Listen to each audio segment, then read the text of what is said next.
Thank you, Ms. Cinthuja. And participants, if you have any questions, please feel free to send it as a direct chat to me. So I have one question for you before. We don't have a lot of time for the Q&A. I apologize. Again, do send your questions. We'll take them at the end. So the clinical method is heavily relied upon the clinician's experience and skill.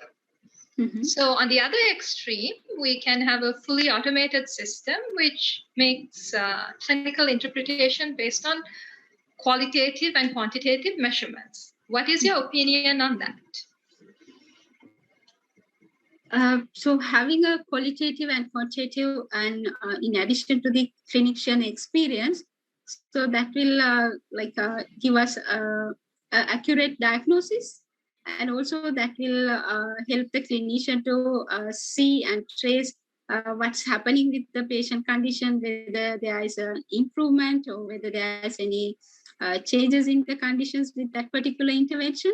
So based on that findings, the clinician can alter the treatment plan and modify the treatment plan.